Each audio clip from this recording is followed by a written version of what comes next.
Well, Natalie, thanks for joining me tonight. The election is over, but the battle continues. How have you been? Well, we are 10 days here after the election. I thought voters made a very, very strong statement what they thought about the property tax relief issue. But as it turns out, we are now going to be going into a special session. And what that means is activists, property owners, renters, everybody that's keeping an eye on this Tabor situation need to know what's going to occur over the next few days and need your help. So we're going to talk a little bit about all of that. Yes, there's some rumors coming out. There's some bad news. We might be looking at something people are wondering, is this going to be worse than Proposition HH? Well, let's jump in and kind of take a look at what's going on here. Yeah, that's good. So we just had the election, as you mentioned, Natalie, on November 7th, general election this year. The biggest ballot measure out there was Proposition HH, the largest tax increase in Colorado history. Thankfully, the voters saw through the charade. They voted it down handedly.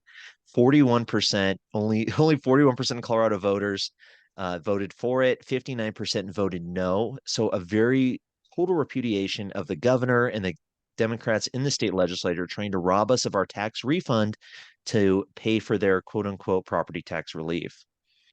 And and it's good to note right there, just looking at those figures, go back one click to that slide there.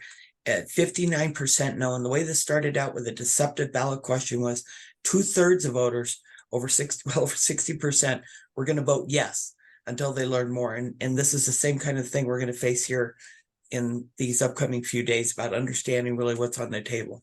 So go ahead. I just wanted to point it out, our starting position and where we ended up. It's quite remarkable. It was a good job by everybody who participated in defeating HH. Definitely, yeah. Hats off, a round of applause for everybody involved, for the coalition that really fought back against Proposition HH to protect Colorado's tax refund money. Mhm. It was so successful that 58 of Colorado's 64 counties rejected Proposition HH. Of course, some of the usual suspects passed it: Denver, Boulder, Aspen, up there in Pitkin County, and some others. But in all the swing counties, quote unquote, Arapahoe, Adams, Jefferson County, I mean, even Larimer, this was defeated pretty handedly. So the voters spoke clearly. The voters have spoken to the governor, telling him, hey, we do not want to give up our tax refund money. So, of course, the governor did not like that answer, did not like what the voters did. And, some people have been calling for a special session. Some of our friends, some people on our side of the aisle or our side of the issue, at least, have been calling for a special session. But I think you and I both have been very wary of that because we knew that the politicians, these legislators, are just going to use their old shenanigans. They always do. They have a plan to deceive the people and try and rob us of our wealth. Yeah, and a lot of that comes down to all three bodies down at the Capitol are on one party. And so there is no balance right now. There is no gatekeeper to some of these things. So in the future, but you go ahead, keep going here. Yeah, so 2 days after the election, after Polis's plan was put down, he announced a special session with an embarrassing stunt of smashing glass. In reading some of the comments from the press, they thought it was dumb, silly, and total clownish. I mean, totally insulting to the voters here who made a serious decision to keep their tax money and not, some of these people are out there struggling, living to paycheck, and here comes Polis and his a little outfit here trying to make a little political stunt to save face and distract people from his loss. So after the special session was announced, details started to emerge. So here's an article from the Great Sherry Pie from CompleteColorado.com. Links, of course, always going to be found at freestatecolorado.com as well as in this YouTube description. Tabor refunds on special session agenda despite Proposition HH defeat. So from the article, it said just days after voters rejected Proposition HH, Polis called for an executive session, which is scheduled to begin November 17th, and gave direction on passing property tax relief that includes paying for it with Tabor refunds. So, Natalie, are they just trying to rehash Proposition HH? Well, that's what it appears to be, because first of all, Polis stated that in his opening message, as you just illustrated. The legislators, Chris DeGroy Kennedy, Hansen as prime sponsors of Senate Bill 303, which is what became HH, haven't changed the tune. And additionally, there's expected a flattening of the Tabor refund. So there's different effects to Tabor wrapped up in this. Now, as we're going to get into in just a little bit here, a couple slides here, we're talking about the bills we know about right now. The problem is they do not have to disclose these bills until Friday. And even then, if you've ever been down in testimony, the problem is you're sitting there, you know what the bill is written, but then there will be amendments, and they are allowed to keep those amendments confidential until the very moment that they put them on the desk of the clerk, who then goes hands them to the legislators. Meanwhile, you just testified, and you are not wary of what these amendments are. So the system is very easy to wrap in last minute amendments, tweaks to it that just one word can change everything. But there's no indication that they are going to keep their hands off Tabor. They've stated through multiple means here that is the intent. Let's take a look here at some of these bills that have been announced so far. So this is from the legislative website, the state legislature, a great resource, of course, that Natalie and I revisit often and have for many years now. But we'll go into some of the details here, some House bills, some Senate bills. And as Natalie mentioned, this is just a small sampling, probably, of what we're going to see roll out on Friday and continue to roll out at least over the next 3 or 4 days. Taking a look at some of the highlights here, Natalie, you want to talk about some of these? Sure, real quick. Let's get one of the different, not really property tax relief. It is a separate issue that Polis said he wanted to see addressed during the special session. There's supposed to be a very narrow scope, it needs to be announced. So the summer EBT program is one of these that's outside of property tax.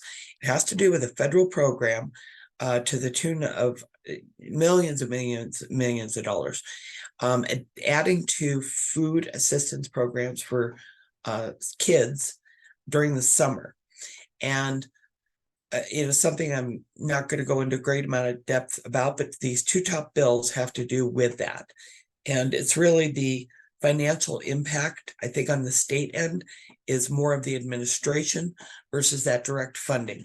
And it's giving kids vouchers to use roughly $40 a month during those summer months. So getting aside from that, then there's the creation of a task code task force.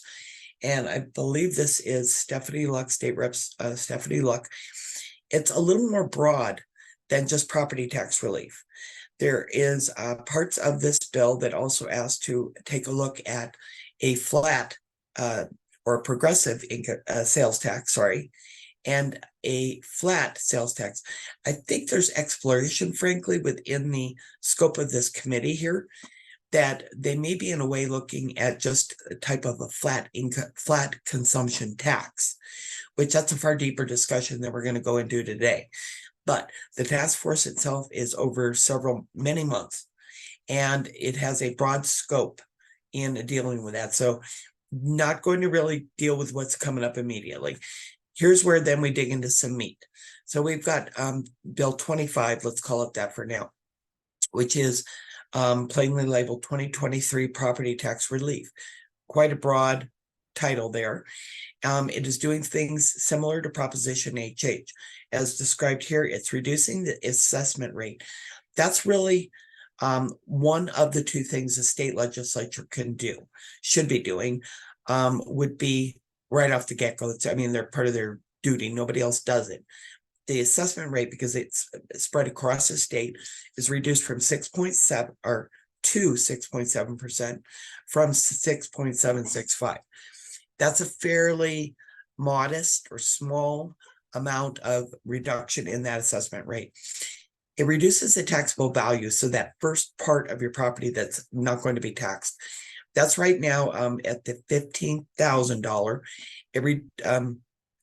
And I should say it actually reduces taxable value by $50,000. So it's increasing from 15,000 to the 50,000. Here's where it gets into the parts where we would have an issue with some of these things. First of all, the backfill to local governments, which is $65 million from what would be Tabor refunds, the excess, and backfilled schools of $135 million from, again, refunds. This is a 1-year period, because what Polis defined in this is he did not want to see a 10-year or multi-year type of a plan. That would be left to a task force. These bills are to only address the immediate issue, which is this year, which ends, as we know, December. Well, we've talked about it in many videos.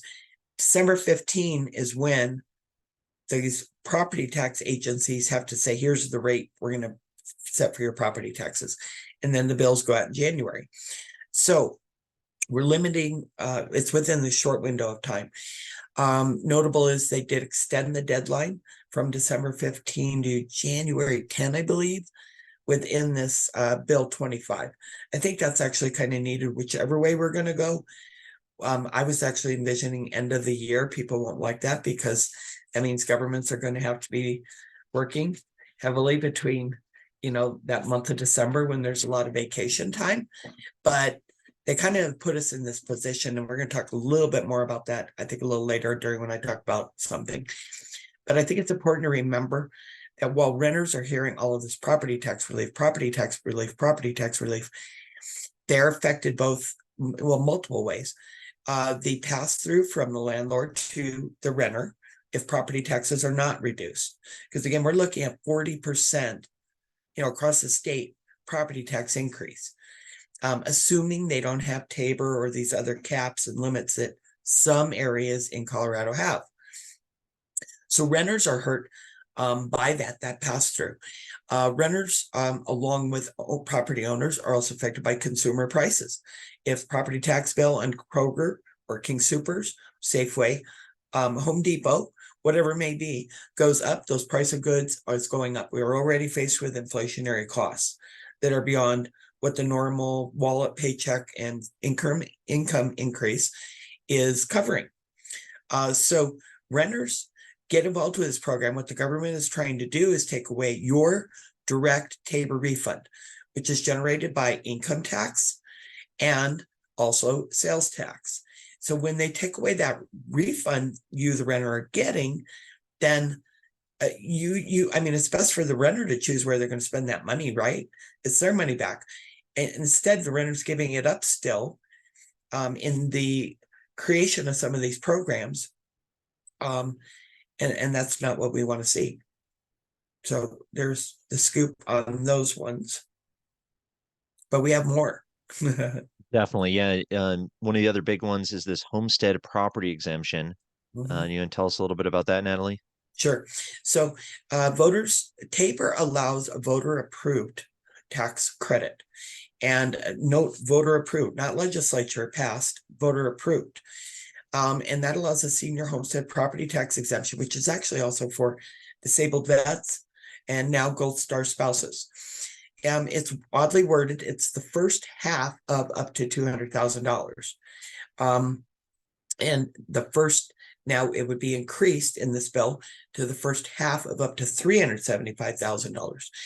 Now, while that sounds great and you're senior and you feel like, over all these years you have contributed enough, it's the reason you should get a break that would not be available to a non-senior. But at the end of the day, what it's doing is it's shifting. We talk about backfill and this person should be made whole and all these things. It's really taking more from a non-senior to cover that gap left that the senior is not paying. There's no income level with the senior. So whether you've got a extremely wealthy, retired, great pension, that thing that happened before, many, many years ago, those folks, will get a bigger property tax reduction, but it's at the cost of what? The younger generation, your grandkids. That's literally what the generation is taking for your kids and your grandkids. So is that, what we should be doing? But this increases that. Going next to this next one, this one's one I have a bigger problem with, and that's the Emergency Rental Assistance Grant Program. We have now spent millions, billions of dollars in government subsidized housing. and emergency rental assistance and a variety of programs. This is now adding another $30 million to from the general fund to the Housing Affordability Fund. And what is especially problematic here is that it is increasing that AMI number. AMI, most people don't know what that's area median income. It's basically saying those who are making only 80% of that area median income are now going to be put in a special classification, or 80% or less, I should say.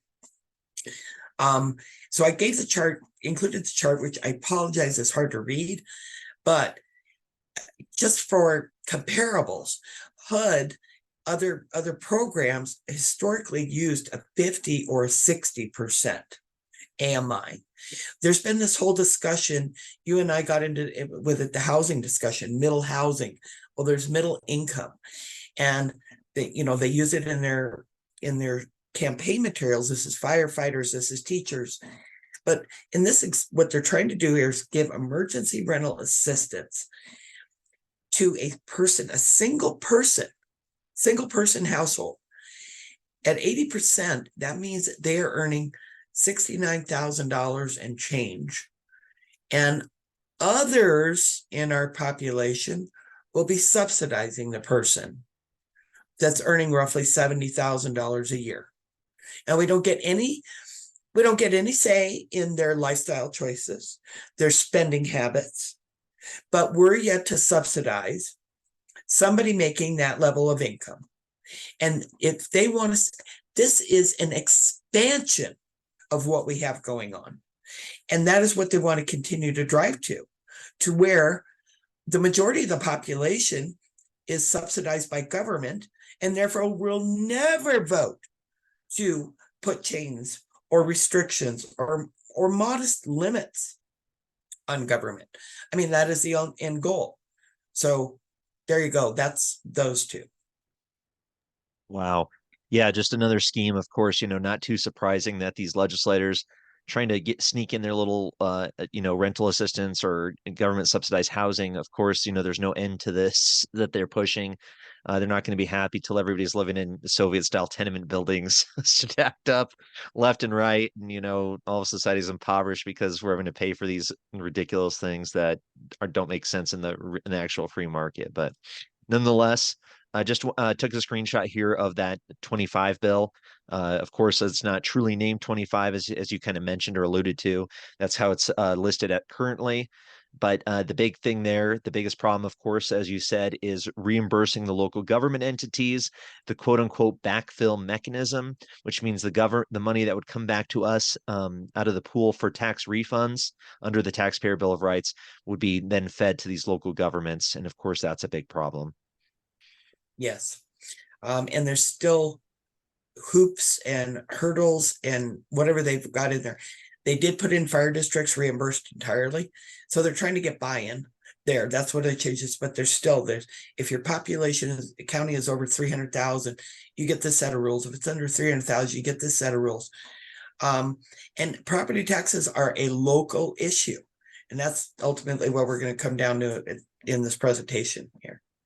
No, 100%. And that can't be missed, or it's got to be talked about more, I think, is the idea that there's this centralized government in Denver trying to decide how local governments, how local communities that are very diverse and different across the state of Colorado, from rural Eastern Plain communities to high-end mountain, expensive mountain communities. And these people are trying to play with all of it and just juggle it and try and manage it from this 30,000 viewpoint. And it just doesn't work. I mean, central planning does not work. But let's move on here. So it's talking about some of the solutions. This one's been alluded to. There's not too many details public that I've seen yet, but the Colorado Republican Party tweeted just a few days ago this last line here, quote, "We support the Van Winkle plan." That's State Senator Kevin Van Winkle, one of our Liberty leaders down at the legislature, that would cap the increase in property values to limit the runaway tax increases homeowners are getting saddled with. So that sounds like a pretty good plan.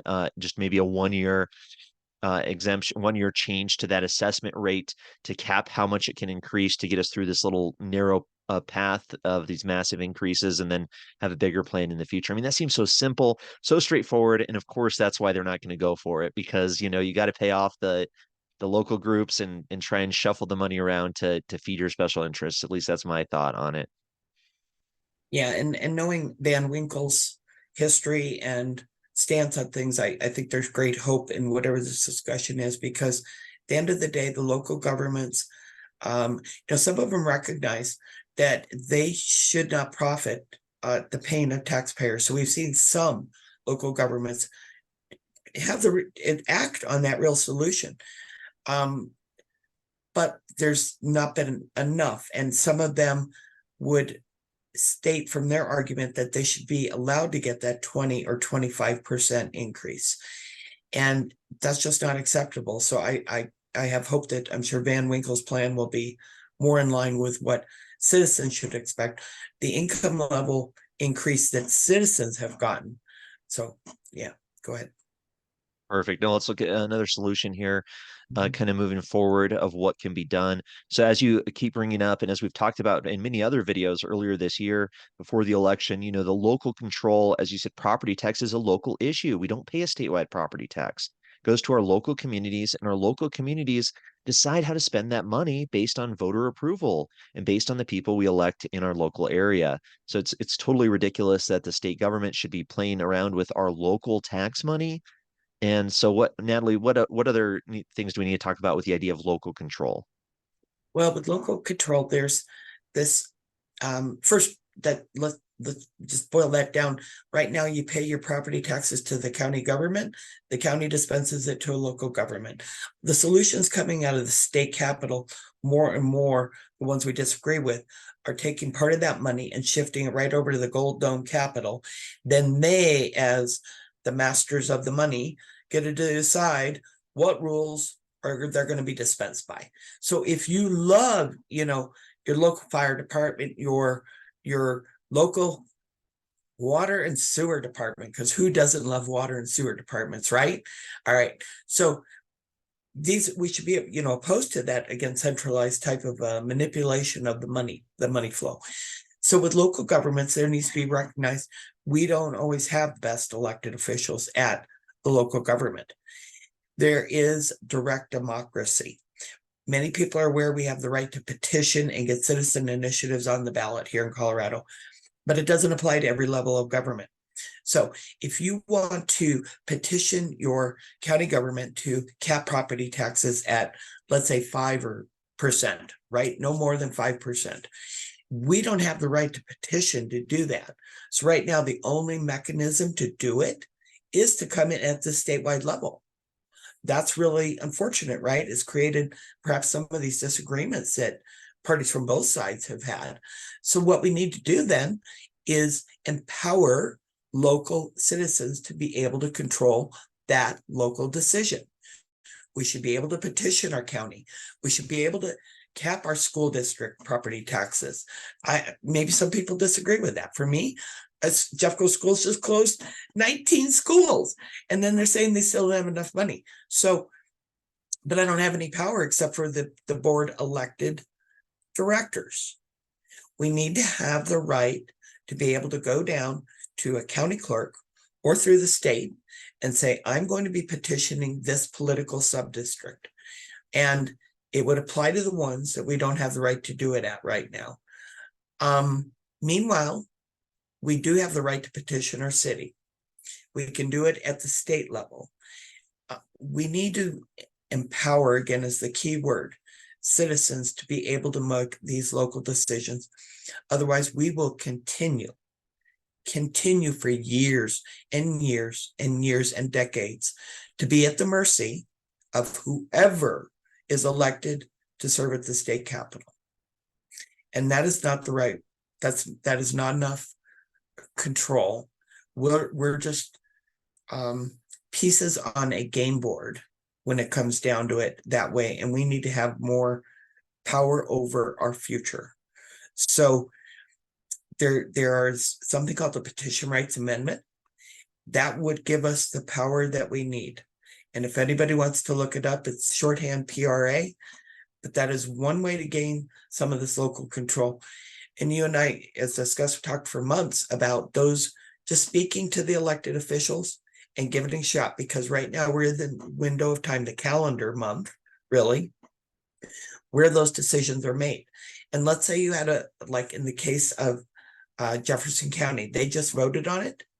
They have all the ability in the world to come back with an motion to amend before the December 15th deadline. Common Robert's Rule of Order type of process. They've even mentioned it during the hearing. City of Lakewood, we got a partial mill reduction. It was wonderful. I mean, that should be a celebration. Fact is, like what city charter says, you're supposed to actually cap it lower than that. We're having a disagreement with city staff because they have their own interpretation of how plain language English reads. So we'll get into that later.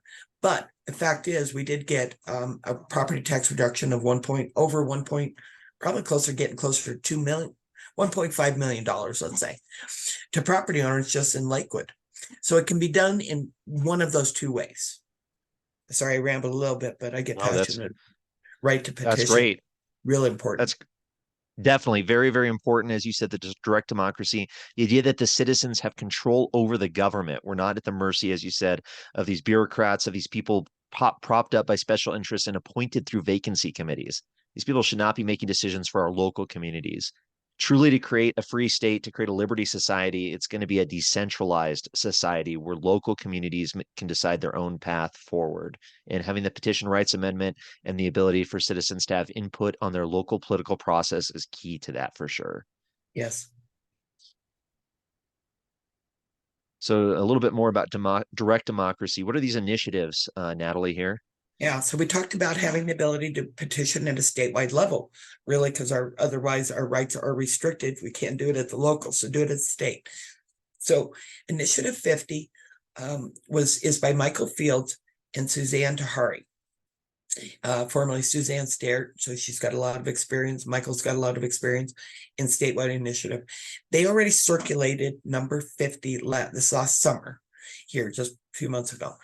And what it will do is cap local tax revenue to 4%. In the years, it's evaluated every 2 years. If it goes above 4%, there's a statewide vote, across the board, statewide vote, as to whether cap all of those local governments to 4%. So that's number 50. It's ready to go. It would be on the 2024 ballot. So it would not help us January or affect January 2024, but there's actually something later on in the works that would address that gap, let's say. And that's one option. Then just came out as initiative number 97. Kim and Steele, and I think it's Tom Kill, and I forget the lady's name with last name Steele. But my understanding is that is Colorado Concern. Now, interesting, Colorado Concern is a organization representing business orgs, commercial business owners, or commercial landowners, that kind of thing. In this recent special session bills, the relief that was going to be going to business and commercial got eliminated, in large part is the way it understood. So they have jumped right into say direct democracy. And I have to kind of grin because Mike Kopp is head of Colorado Concern, and he and I some years ago, we knew each other quite well at that time. We'd worked on some stuff. He disagreed somewhat with the petition process. And here I see him saying, Legislature, you can't do it, and coming back. So I'm glad to know that I was right, Mike, and that retaining the right to petition is a good backup thing. That's my personal note to him if he happens to watch us. Anyway, that will cap local tax revenue to 2.5%. So we're coming in there and saying they mean business there. It also caps it's a process where the valuation itself is modified. Right now, it's based upon market and comparables. So you go out, you get your notice, the assessor says your property jumped this much in value. Well, that's based upon the neighbor down the street who just spent $50,000 on upgrading his kitchen. All right. That's the other neighbor down there that spent, they put in whatever, a big shed and a pool and a gazebo and all this beautiful stuff, and remodeled the basement. And yeah, they sold for that. Your house doesn't necessarily compare to what is on Zillow, all right, listed for that property. So it changes the valuation process to be about the property sale, I understand, for your property sale versus all those comparables. And people have suggested that for a long time, that why should I, as a longtime person wanting to live somewhere, be susceptible to what are paper values really until you sell it, right? It's an estimated amount. But besides those, which is very heartening to see this action already in place with number 50, maybe there's some issues with how that's perhaps worked out, but there's still time to iron these things out. We got Colorado Concern coming in with this one, and then there's some additional ones. Fields and Tahari are coming back with some assessment. They've already been through the review and comment process, lining up to go to the title board. But there's also some ones that we would not appreciate. There's one that creates a luxury property tax. This one says it won't include apartment buildings, multi-complex, because we don't want to go into the renter thing, right? But what does it do for countering somebody who has a massive family heirloom, basically? It's heritage, it's your family's treasures, and it happens to be 30 acres with a really great barn and this kind of stuff that your dad, your grandfather, your great-grandfather hand built, went into the forest, grabbed the logs, skinned them off, did whatever you do to build a log cabin, and it's this gorgeous thing. And the property is worth, $4 billion. All of a sudden, you're a luxury property owner and you should be penalized. So it creates a penalty, higher tax, if you have a home or property above $2 million. And that comes from Bell Policy, which spits on Tabor every opportunity to be like a camel thing. Go ahead. All right. Yeah, stay far away from. No, go ahead. Sorry. I just said stay far away from. Never mind. Go ahead.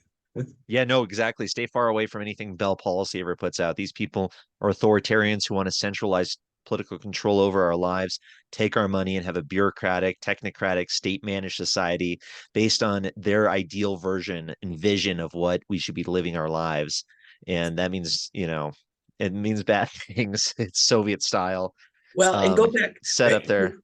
I'm just gonna go. I know we're trying to keep this short, but in Bell Policy, they do have one that says also, if number 50 or number 97 or one of the other ones that would do it a cap, what Scott Wasserman of Bell Policy he's got one teed up to go through the process still. I think he might have gone through review and comment anyway, it's weeds. But it says, if any statewide property tax cap is passed, the local voters have to approve it. Well, okay, let's go back again then. All right, if we agree, local control, okay? Because it's good to stay consistent, right, in politics. So if we're saying local control, right? All right, fine. Then let's make sure elected officials and the citizens have equal power controls. Each one of them has access to the gas pedal and the brake pedal. Because unless we have the right to petition at local government level, those, again, 3, 5, 7, what odd number amount of an elected body you've got, that set of people that I can hold up on my hand are making your property tax decisions, and we can't do a citizen initiative. So fine, let's talk local control, but we need the power in our hands to be able to counter it. I like talking about petition rights. Fair point there.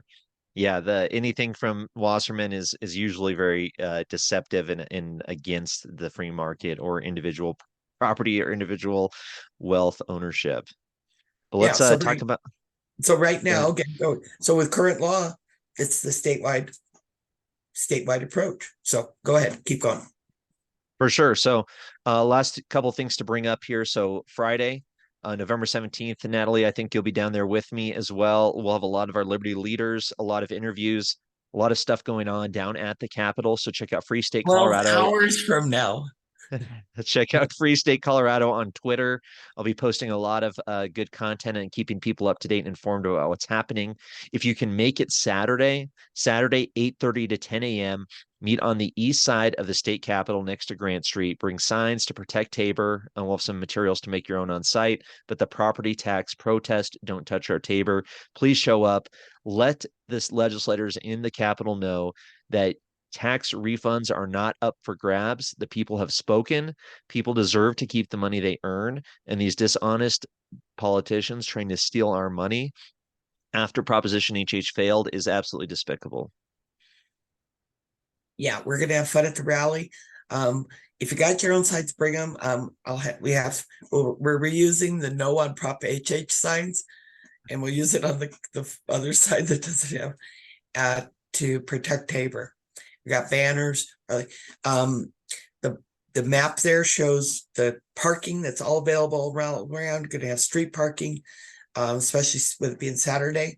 So we are hoping to have a big crowd there, and then a place to stash the signs if somebody wants to stick around because you can't take them inside. Place to stash those so you can be at the rally and then go in to watch the action on the floor. Or in Awesome. committee room. Wonderful. Well, thank you, Natalie, for putting on that protest along with Kathleen Chandler. I see her name listed here on the flyer that you made, and pretty excited that the Tabor Coalition is still fighting for us, fighting for the people of Colorado and our paychecks. Yeah.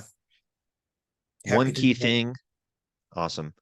One key thing I like to bring up that's more important than ever, know who your legislator is. You have a voice. You have the power, as Natalie has said in the past. You can have an impact, especially going into 2024 when it's going to be such a massive election year. Every single state representative in the House is up for reelection in 2024. Half of the state Senate is up for reelection in 2024 as well. So these people, these legislators are afraid of losing. They're really, really afraid this year. So that is going to be a very useful tactic to push back against them. And some of them might waffle. Some of these legislators in swing districts might say, well, hold on a second. If there's enough public outcry, if there's enough voters in my district who are upset about what I'm doing, I could lose. And that's the last thing a politician wants. They want to keep winning and winning, but we want them to lose. The voters want them to lose if they're trying to take away our tax money. So find who your legislator is, leg.colorado.gov/find-my-legislator. I'll have the link, of course, at freestatecolorado.com. Know who represents you and talk to them. Call them, meet them at the Capitol. If you're down there on Saturday, try and find them. Let them know that you are their constituent. They are supposed to be representing you and that they should not be playing games with your tax refund, the money that you are constitutionally guaranteed because the state took too much tax money, money that you earned, that you worked hard so that you could feed your family and provide a good life for yourself. So contact your legislator, know who they are. Very key. I agree. Wonderful, Natalie. Well, try to keep it short, but there's always so much information to talk about. Keep an eye on Free State Colorado, as we said, to keep up to date with what's going on. I'll be down there Friday. Fortunately, I don't think I can make it Saturday, but we'll keep an eye out for everybody else down there, keeping us up to date about everything that's happening. Any final comment here, Natalie? If you're going down, wear comfortable clothes, shoes. Don't worry too much about because it may be a little bit lengthy. They're working all the way through the weekend. So we know we've got Friday, Saturday.